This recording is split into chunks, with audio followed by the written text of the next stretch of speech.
내 발이 이르는 곳마다라는 제목으로 하나님 말씀 전하겠습니다.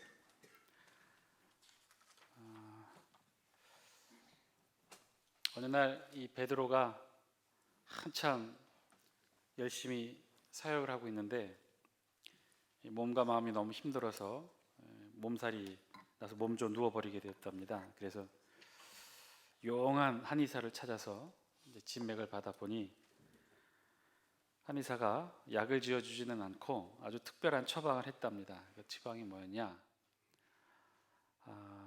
이 병은 삼계탕을 먹으면 낫습니다. 혹시나 하는 마음으로 베드로는 약 대신에 삼계탕을 아주 진하게 끓여 먹었더니 정말 거짓말처럼 거뜬하게 나왔다는 거예요. 그래서 사람들이 놀라서 그 용한 한의사에게 그 이유를 물었답니다. 그랬더니 베드로가 주님을 부인한 죄책감에 치유되지 않아서 닭이 울 때마다 몸과 마음이 엄청 스트레스를 받았던 것 같아서, 그래서 그놈의 닭을 잡아먹으면 몸과 마음이 회복될 것 같아 그렇게 처방한 것인데, 이게 이렇게 큰 효과를 볼 줄은 몰랐네요.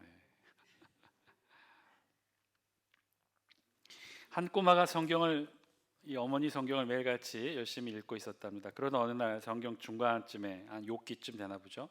바싹 말려진 나뭇잎 한 개를 발견했답니다. 그래서 그 꼬마는 그 발견한 나뭇잎을 들고 엄마에게 막 달려갔대요. 엄마, 내가 성경책에서 아주 신기한 것을 찾았어. 엄마가 묻습니다. 뭔데? 그랬더니 꼬마가 흥분한 모습으로 그 나뭇잎을 엄마에게 보여주며 이렇게 얘기합니다. 엄마, 이거 아마도 아담이 입었던 옷 같아. 꼬마는 성경책에서 발견한 나뭇잎을 보고 아마도 이 읽었던 창세기 내용을 떠올렸던 거죠.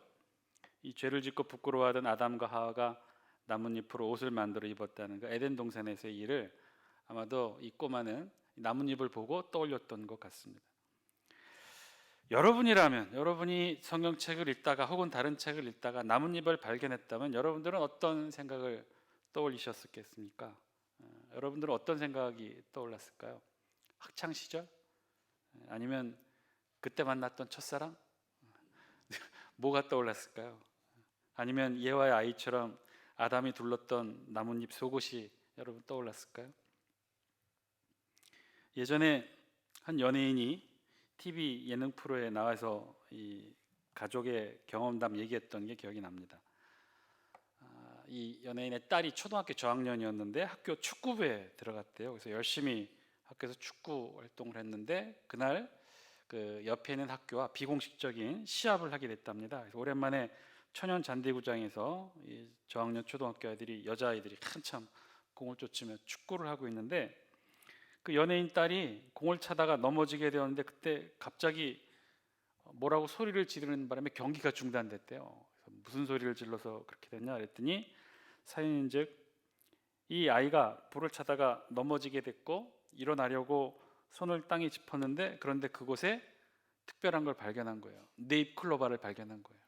그래서 갑자기 이 딸아이가 소리를 질렀답니다. 네잎클로바다! 그랬더니 갑자기 볼을 차던 자기 편 상대편 할 것 없이 우르르 아이들이 달려와 그 주변에서 함께 네잎클로바를 찾았다는 거예요. 그래서 잠시 경기가 중단됐다는 거죠.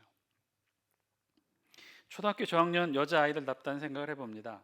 사람마다 각자 처한 상황에 따라 혹은 나이에 따라 경험에 따라 생각의 차이에 따라 혹은 신앙과 이성과 가치관에 따라 똑같은 사물이지만 사물을 보게 되는 경우 달리 보게 되는 경우가 있다는 거예요.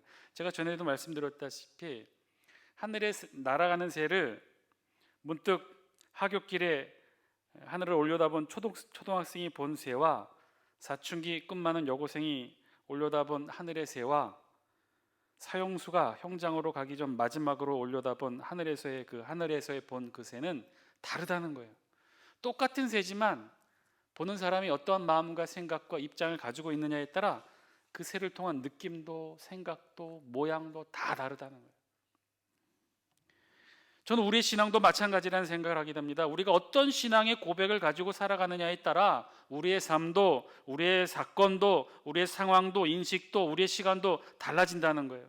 비록 똑같은 하루 24시간이라 할지라도, 똑같은 장수 지역의 사과밭과 오미자 밭에서 일을 한다 할지라도, 가정에서 일터에서 직장에서 같은 일을 한다 할지라도 어떤 신앙의 고백으로 이 세상을 바라보느냐에 따라 전혀 다른 삶을 살게 된다는 것이죠. 누구는요, 이 세상에서의 한날을 살아간 오늘 하루였겠지만, 누구는 천국으로 향하는 신앙의 한날을 살아간 오늘 하루였을 것입니다. 신앙의 삶이 그렇다는 거예요. 오늘 특별히 오늘 우리 본문의 야곱이 그러했어요. 오늘 우리 본문 야곱은요, 오늘 본문의 내용을 통해, 30장의 내용을 통해 이제 드디어 하나님의 복을 누리게 되고 성취되게 되는 야곱을 오늘 성경에서 우리가 만납니다. 한마디로 거부가 되는 그런 내용이 오늘 사건에 기록이 되어 있어요. 야곱은 어떻게 거부가 되었을까? 어떻게 재산을 모으게 됐을까? 그 중요한 사건의 원인과 그 과정을 우리 성경이 꼼꼼하게 30장의 기록을 통해 기록하고 있다는 거예요. 25절과 26절 말씀을 통해 시작하는데요, 우리 영상을 통해 같이 한번 읽겠습니다. 시작. 라헬이 요셉을 낳았을 때 야곱이 라반에게 이르되 나를 보내어 내 고향 나의 땅으로 가게 하시되 내가 외삼촌에게서 일하고 얻은 처자를 내게 주시어 나로 가게 하소서. 내가 외삼촌에게 한 일은 외삼촌이 아시나이다. 아멘. 어느 날 야곱이 외삼촌 라반에게 이렇게 말했다는 거죠. 어느 날은 언제냐? 라헬이 요셉을 낳았을 때예요. 라헬이 요셉을 낳았을 때 야곱이 라반에게 자신의 고향으로 돌아가게 해달라고 요청합니다. 여러분, 오늘 이 말씀은요, 어떤 의미가 담겨 있냐면요, 야곱은 원래 이 외삼촌 라반의 집에 무엇 때문에 왔습니까? 비공식적으로는 형 에서의 죽음의 위협을 피해서 왔겠지만, 공식적으로는 무엇 때문에 왔습니까? 자신의 아내를 구하기 위해 떳떳하게 아버지 축복을 받으며 이곳에 왔어요. 야곱의 진짜 공식적인 목적은요, 아내를 구하기 위해서 온 것이죠. 그렇다면 지금 이 시점에 라헬이 요셉을 낳았을 때, 그때가 언제입니까? 라헬이 요셉을 낳았을 때는요, 요셉은 11번째 아들이었어요. 이미 야곱에게는요 4명의 부인과 11명의 아들이 출생한 바로 그 시점이었단 말이에요. 아내도 충분히 얻었어요. 얻을 만큼 얻었어요. 더 이상 얻으면 안 돼요. 많이 얻었어요. 이미 목적을 다 달성했어요. 레아와 라헬, 또 두 명의 여종 비라와 실바까지, 그리고 11명의 아들까지 충분히 자신의 목적한 바를 다 이루었어요. 아내를 구하고자 하는 그 목적, 크고도 과하게 이룬 셈이죠. 그렇다면 야곱이 이제 목적을 이루었으니 고향으로 돌아가는 것, 크게 문제될 것이 없을 것입니다. 언제든지 돌아간다고 하고 자신의 처자식을 데리고 돌아가면 될 것이었어요. 그런데 오늘 본문 25절 26절에 보면 그 표현이 조금은 어색함을 우리가 느끼게 됩니다. 나를 보내어 내 고향 나의 땅으로 가게 하시되 내가 외삼촌에게서 일하고 얻은 처자를 내게 주시어 나로 가게 하소서. 이만 가보겠습니다 라고 통보하는 것이 아니라 지금 정확하게는요, 외삼촌의 허락을 구하고 있는 거예요. 그런데 그 허락을 구하는 입장이 어떤 관계냐? 외삼촌과 조카의 관계가 아니라 오늘 본문 야곱과 라반의 관계는요, 마치 계약 관계, 주인과 종의 관계처럼 대화를 나누고 있다는 거예요. 레아와 라헬 두 아내를 얻기 위해 고용된 일꾼의 계약 관계가 아직도 지금 야곱과 라반의 관계였다는 거예요. 이건 외삼촌과 조카의 혈육의 관계의 대화가 아니에요. 실제로 이 특별한 고용 관계를 인해 야곱은요 14년간이나 라반 밑에서 일을 해야 했고, 또 한 푼도 받지 않고 노예처럼 일을 해야 했어요. 그 이유는 아내를 얻기 위함이었는데, 그런데 이제는 충분히 풍족하게 얻었다는 거예요. 아내를 4명이나 얻었다는 거예요. 자식도 11명이나 낳았다는 거예요. 그러니 이제는 새로운 관계를 야곱도 라반 앞에서 요구하게 된 거죠. 아내를 얻기 위해 종속적 계약 고용관계가 아닌 일꾼의 위치에서 자유로운 신분으로 자신을 해방시켜달라고 요구한 것이죠. 이제는 결혼도 했고 아이도 11명 낳았으니 그러한 불평등한 고용관계가 아닌 자유로운 관계를 요구했다는 거예요. 그래서 떠나겠다는 말을 라반에게 어렵게 허락을 구했던 것입니다. 그런데 사실 이렇게 요구하는 야곱을 바라보는 라반의 시각에서는요, 이대로 야곱을 보내도 손해볼 것은 없죠. 14년간이나 야곱을 부렸는데 임금이라고는 일절 지급하지도 않았으니 그것으로도 충분한 대가를 치루었다라고 생각할 수도 있었을 거예요. 그런데요, 라반은 야곱을 붙잡습니다. 27절 말씀이에요. 우리 같이 한번 읽겠습니다. 시작. 라반이 그에게 이르되 여호와께서 너로 말미암아 내게 복 주신 줄을 내가 깨달았노니 내가 나를 사랑스럽게 여기거든 그대로 있으라. 아멘. 라반은요 야곱을 이대로 놓아주기를 원치 않았어요. 붙잡았어요. 그 이유를 라반은 이렇게 설명합니다. 여호와께서 너로 말미암아 내게 복 주신 줄을 내가 깨달았노라. 하나님께서 야곱으로 말미암아 복을 주셨는데 그 복을 내가 받았다는 사실을 깨달았다는 거예요. 그래서 야곱을 붙잡는 것이라는 거죠. 가지 말라는 거예요. 그러면 어떻게 하느냐? 다시 고용관계를 맺자는 거예요. 그게 28절이에요. 우리 28절 함께 읽겠습니다. 시작. 또 이르되 내 품삯을 정하라. 내가 그것을 주리라. 라반은요 이 야곱의 뜻을 다 알아들었어요. 그래서 지금 새롭게 계약을 맺자는 거예요. 지금까지는 아내를 빌미로 공짜로 야곱을 부리는 불평등 계약을 맺었다면 이제는 정확한 품삯을 줄 테니 좀 더 공정한 계약 조건으로 나와 함께 일하자고 제안하는 거예요. 자, 야곱은 이 외삼촌 라반의 말을, 이 제안을 어떻게 받아들였을까요? 레아와 라헬의 일로 야곱을 속였던 사람이에요. 실제로 자그마치 14년간이나 임금 한 푼 주지 않았던 라반이 이제 품삯을 정해 임금을 주겠다고 하는 이 약속을 야곱은요 고지고대로 믿을 수가 없었어요. 또 어떻게 해서든지 어떤 핑계를 대서든지 야곱을 속이려 할 것이라는 것을 속임수의 대가 야곱이 모를 리가 없었죠. 그래서 야곱은요 아주 특별하고도 희한한 계약 조건을 라반에게 제시합니다. 그 계약 조건이 무엇이냐? 32절 말씀이에요. 우리 함께 읽겠습니다. 32절 시작. 오늘 내가 외삼촌의 양떼에 두루 다니며 그 양 중에 아롱진 것과 점 있는 것과 검은 것을 가려내며 또 염소 중에 점 있는 것과 아롱진 것을 가려내리니 이 같은 것이 내 품삯이 되리이다. 아멘. 한마디로 지금 치고 있는 외삼촌의 양떼와 염소떼 중에서 아롱진 것, 점 있는 것, 검은 것을 자신의 품삯으로 삼겠다는 거예요. 앞으로 야곱의 품삯은요 이런 것들이 자신의 품삯이 된다는 거예요. 이런 새끼들이 나오면 다 자신의 품삯으로 달라는 거죠. 그런데요 이 조건이, 야곱이 제시한 이 조건이 무엇이기에 라반은요 아주 즉각적으로 받아들여요. 34절에서 36절 말씀이 그 내용이에요. 우리 같이 한번 읽겠습니다. 34절에서 36절입니다. 시작. 라반이 이르되 내가 내 말대로 하리라 하고 그날에 그가 순염소 중 얼룩무늬 있는 것과 점 있는 것을 가리고 암염소 중 흰 바탕에 아롱진 것과 점 있는 것을 가리고 양 중에 검은 것들을 가려 자기 아들들의 손에 맡기고 자기와 야곱의 사이를 사흘 길이 뜨게 하였고 야곱은 라반의 남은 양떼를 치니라. 아멘. 자, 지금 여러분 상황이 어떻게 된 것인지 아시나요? 라반은요 즉각적으로 이 야곱의 제안을 받아들였다는 거예요. 바로 그날에 조건은요 한마디로 양과 염소 중에 아롱지고 점이 있고 얼룩무늬가 있고 또 검은 것을 야곱의 품삯으로 정했는데 그 다음 조치가 라반의 성격과 마음을 드러내는 거예요. 그 다음 바로 어떻게 했느냐? 자신의 양떼와 염소떼 중에서, 자신의 이 동물들 중에서, 자신이 치고 있는 동물들 중에서 얼룩한 것, 점이 있는 것, 아롱지거나 검은색인 것 싹 다 골라서 어디에 맡겼느냐? 라반의 아들들에게 맡기고 그 외의 것들, 즉 희고 검은 것들만 야곱에게 맡겼다는 거예요. 그리고는 자기와 야곱 사이를 사흘 길뜨기의 거리를 두었다는 거예요. 여러분 사흘 길이 얼마나 먼 길이냐면요 성인 남자가 하루에 갈 수 있는 길이 1시간에 대략 한 30-40km, 하루에 10시간 걷는다고 하면 한 30-40km, 사흘 길이면요 대략 한 100km 정도예요. 100km면 상당히 멀리 떨어뜨려 놓은 거예요. 어떻게 해서든지 섞이지 않게 하려고 이 라반이 조치를 취한 거죠. 여러분 지금 야곱이 제시한 조건을, 이걸 보면 라반이 좋아했습니까? 싫어했습니까? 라반이 이 야곱이 제시한 조건을 무리하게 생각하고 많이 고민하고 이 계약 맺기를 꺼려했습니까? 아니면 즉각 바로 받아들이고 바로 조치를 취했습니까? 즉각 받아들이고 바로 조치를 취했어요. 좋아했어요. 얼씨구나 했던 거죠. 혹시라도 반대로 야곱이 번복할까 봐 라반은요 35절에 보니까 바로 그날에 그 이야기를 한 그 즉시 이 일을 처리했어요. 야곱이 이야기하자마자 그 조건대로 시작한 거죠. 그럼 왜 그랬을까? 야곱의 조건이 어떤 것이길래 라반이 이토록 좋아서 바로 그날에 이런 조치들을 취했을까?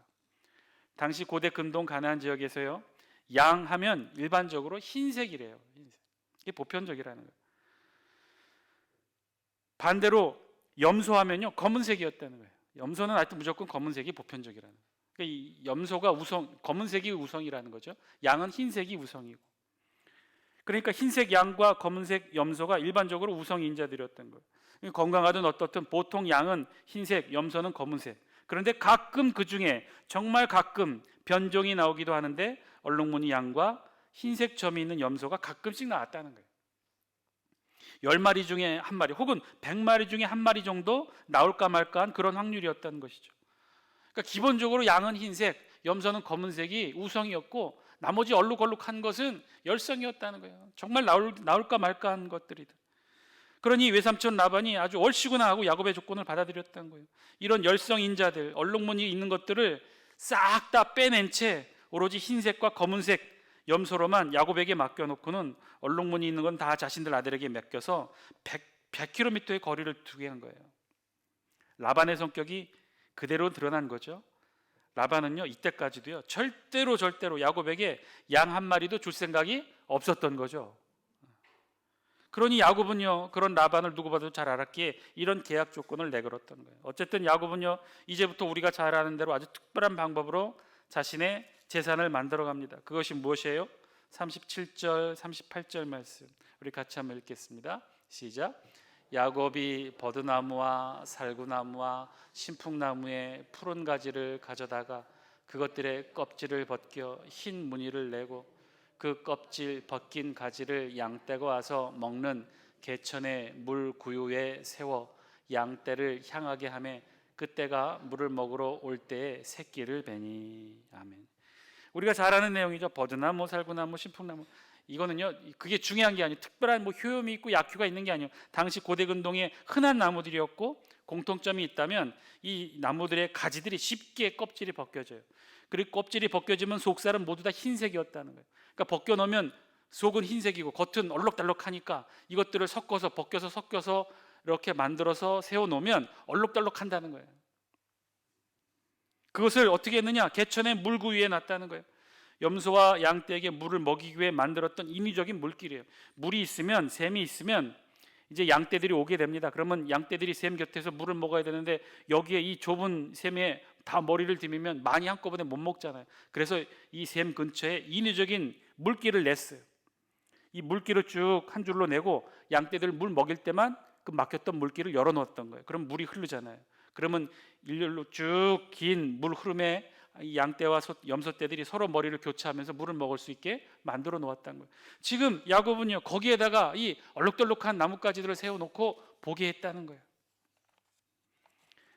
알록달록한 가지들을 펼쳐 놓았다는 거예요. 그래서 물 먹으러 와서 알록달록한 것을 보게 하고 또 거기서 물을 먹고 잠시 동안 쉬는 동안 전체 양떼와 염소떼가 물을 먹어야 되니까 한꺼번에 다 먹지 못하니까 거기서 잠시 쉬게 되는데 이때 동물들이 서로 교미를 하기도 하는데 그때 이 알록달록한 것을 보게 했다는 거예요. 알록달록한 색깔과 무늬의 영향을 받아서 순백의 양과 순흑의 염소가 얼룩덜룩한 점이 있고 아랑진 열성의 변종을 수태하게 된다는 것, 이것이 야곱이 취한 방법이었어요. 그런데요 이건 사실 말도 안 되는 방법이라는 거예요. 당시에 알려진 민간요법이기는 하나 당시에도 전혀 근거도 없고 누구 하나 믿었던 사람도 없었다는 거예요. 만약에 정말 이것이 정말 민간요법으로 통했던 방법이고 실제로 과학적인 근거가 있었다면 라반이 알았을까요? 몰랐을까요? 알았겠죠. 그 짠돌이 라반이 그것마저 몰랐을까요? 그것마저 조치를 취했겠죠. 전혀 사실적 근거도 없었어요. 과학적인 근거도 없다는 거예요. 얼룩얼룩한 것을 보고 수태하면 얼룩얼룩한 변종을 낳는다는 것 있을 수도 없는 일이죠. 정말 만약에 이것이 정말 과학적인 방법이고 실제 그런 효과가 있었다면 라반이 특별한 조치를 취했을 거예요. 이것은요 당시에 모든 사람들이 알고 있었어요. 라반도 알고 있고 심지어 야곱도 이 방법으로 얼룩얼룩한 변종이 수태하기란 정말 어렵다는 것을 알고 있었을 거예요. 그런데 야곱은 그렇게 했다는 거예요. 도대체 야곱은 어떤 마음으로 이렇게 했을까요? 그런데요 여러분 놀랍게도 결과가 어떻게 되었어요? 43절 말씀, 우리 43절 말씀 같이 한번 읽겠습니다. 영상을 통해 함께 읽습니다. 시작. 이에 그 사람이 매우 번창하여 양떼와 노비와 낙타와 나귀가 많았더라. 아마 양떼와 염소떼 중에 얼룩덜룩한 걸 팔아서 노비도 사고 낙타도 사고 나귀도 샀겠죠. 그래서 거부가 되었다는 거예요. 여러분 이 방법이 통했다는 거예요? 안 통했다는 거예요? 통했다는 거예요. 놀라운 기적이 일어난 거예요. 너무나 놀라운 일이 일어난 거예요. 이 방법대로 됐다는 거예요. 어쩌다 운이 좋아서 된 것이 아닙니다. 41절 42절에 보면요, 야곱은요 이 방법으로 또 특별한 조절까지 해요. 즉 튼튼한 양과 약한 양을 구분해서 이 방법을 별도로 적용했다는 거예요. 튼튼한 양에게만 이 방법을 썼다는 거예요. 약한 양에게는 이 방법을 쓰지 않았다는 거예요. 그러니 이 방법을 쓰지 않은 약한 양은 흰색의 양과 검은색의 염소를 낳았죠. 이 약한 것들은 다 라반의 소유가 됐고, 건강하고 튼실한 것은 다 알록달록해서 자신의 소유가 됐다는 거예요. 한마디로 놀라운 기적이죠. 야곱은요 정말 이 방법으로 거부가 됩니다. 라반보다도 더 많은 양떼와 염소떼를 갖게 됐죠. 자, 궁금증이 생기죠. 야곱은 이 방법이 정말 기적적으로 성공할 것이라는 것을 어떻게 알았을까요? 이것도 정말 말도 안 되는 방법인데, 얼룩무늬 보여줬다고 얼룩무늬 새끼를 벤다는 것이 얼마나 말이 안 되는 이야기인데, 야곱은 이 방법이 어떻게 성공할 것이라는 걸 알았을까요? 실제로 당시 이 방법이 효과가 있었다면 라반이 몰랐을 리가 없었겠죠. 하나님이 특별히 그렇다면 야곱에게 알려주신 걸까요? 꿈에라도 나타나서 야곱에게 이 방법을 구체적으로 알려주신 것일까요? 아니요, 우리 성경 그 어디에도 그런 말씀은 없어요. 그러면 야곱은 어떻게 이 방법이 성공할 것을 알았을까? 사랑하는 장수께 성도 여러분, 오늘 말씀을 통해 들려주시는 하나님의 음성을 저와 여러분들이 들을 수 있게 되길 바랍니다. 야곱의 성공의 비밀이 있었어요. 그 성공의 비밀이 무엇이었을까? 야곱은 어떻게 하나님의 축복을 눈앞에 결실로 이루게 되었을까? 어떻게 그 짠돌이 외삼촌에게서 이런 막대한 부를 얻을 수가 있었을까? 그것은요 방법이 아니라 야곱의 시각이었어요. 그것은 방법이 아니라 근본적인 야곱의 시각이었어요. 다른 말로 야곱이 얼룩얼룩한 나뭇가지를 사용하지 않았더라도, 다른 방법을 사용했더라도, 정말 동물의 몸에 얼룩얼룩한 무늬를 그렸어도, 튼실한 양에게는 얼룩얼룩한 무늬 그리고 비실비실한 양에게는 그런 무늬를 그리지 않아서 그 무늬를 그린 양은 튼실한 얼룩얼룩한 새끼를 낳고, 그렇지 않은 건 비실비실한 이 순백색의 양의 새끼를 낳는 것처럼 마음에 드는 놈, 실한 놈마다 얼룩얼룩한 무늬를 그렸어도 그 방법이 통했을 것이라는 거예요. 아니, 아예 자신의 마음에 드는 놈에게 동그라미 표를 하고 약하고 부실한 놈에게 X표를 했다면 그렇게 했어도 통했을 것이라는 거예요. 왜요? 이건 누가 했기 때문에? 야곱이 특별한 방법을 했기 때문이 아니라, 야곱이 주술을 썼기 때문이 아니라, 누가 했기 때문에? 하나님이 했기 때문에 그렇다. 야곱이 했던 것은요 어떤 특별한 방법을 한 게 아니었어요. 야곱이 했던 것은요 무슨 방법을 했든 하나님이 그렇게 했을 거예요. 왜요? 야곱에게는요 방법이 아니라 시각이 있었기 때문에, 그렇게 바라볼 수 있는 시각이 있었기 때문에. 그것은 뭐예요? 30절에 있는 말씀이에요. 우리 30절 말씀 같이 다시 한번 읽겠습니다. 시작. 내가 오기 전에는 외삼촌의 소유가 적더니 번성하여 때를 이루었으니 내 발이 이르는 곳마다 여호와께서 외삼촌에게 복을 주셨나이다. 여기까지 읽겠습니다. 내 발이 이르는 곳마다 어떻게 했다는 거예요? 외삼촌께서, 여호와 하나님께서 외삼촌에게 복을 주셨나이다. 사랑하는 장수께 성도 여러분, 오늘 말씀을 통해 하나님의 음성 저와 여러분들이 들을 수 있게 되길 바랍니다.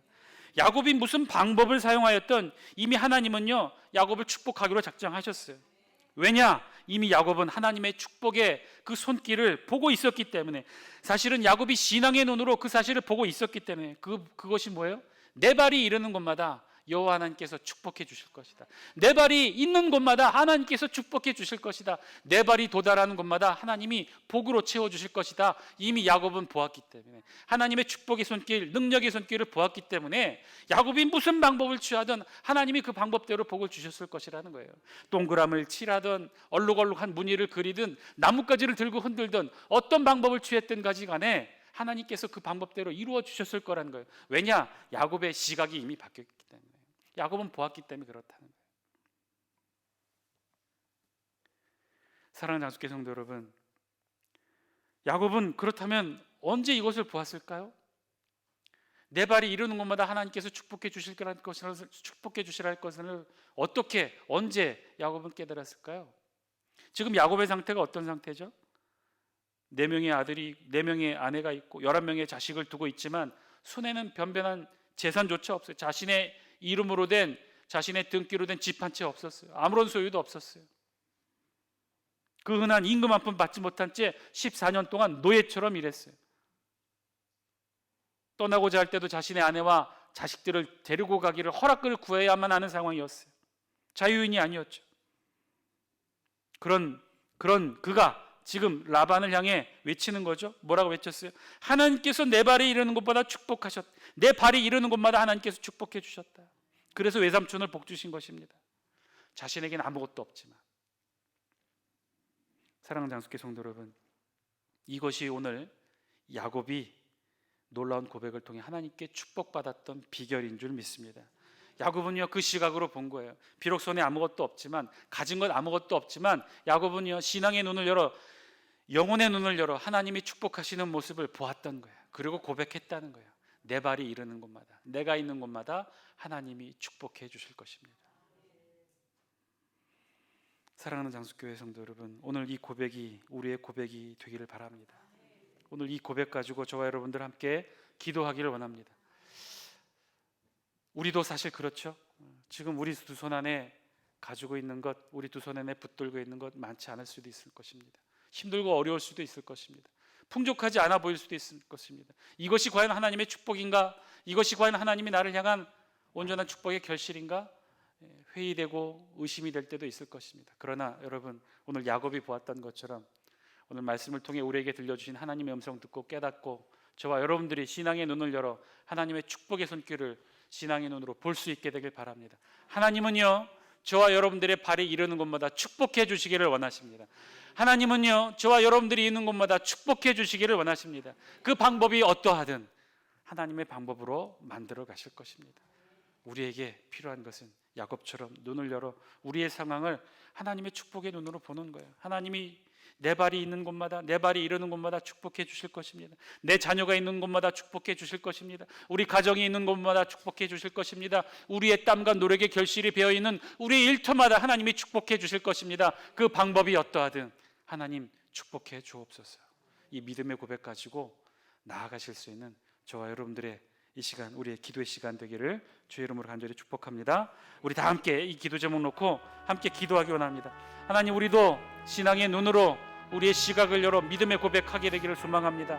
우리의 삶의 모습을 돌아보게 하여 주옵소서. 그곳에서 하나님께서 우리가 있는 곳마다 축복해 주시기를 원하고 있다는 사실을 우리도 깨닫게 하여 주옵소서. 우리의 발이 이르는 곳마다 하나님 축복해 주실 줄 믿습니다. 우리의 발이 있는 곳마다 하나님 축복해 주실 줄 믿습니다. 우리 자녀들이 있는 곳마다, 우리 자녀들이 있는 직장마다, 우리의 노력에 땀과 결실이 배어있는 우리의 일터마다 하나님 축복해 주실 줄 믿습니다. 이 시간 우리의 고백을 통해 하나님 우리의 고백을 받아주시고 우리의 삶 가운데 어떠한 방법으로든 하나님 축복해 주옵소서. 축복의 결실이 드러나게 하여 주옵소서. 축복의 결실을 바라보고 손으로 누릴 수 있는, 우리도 야곱처럼 함께 누릴 수 있는 그런 복된 우리의 삶이 되게 하여 주옵소서. 우리 다 함께 이 기도 제목 놓고 통성으로 기도합니다. 기도하시겠습니다.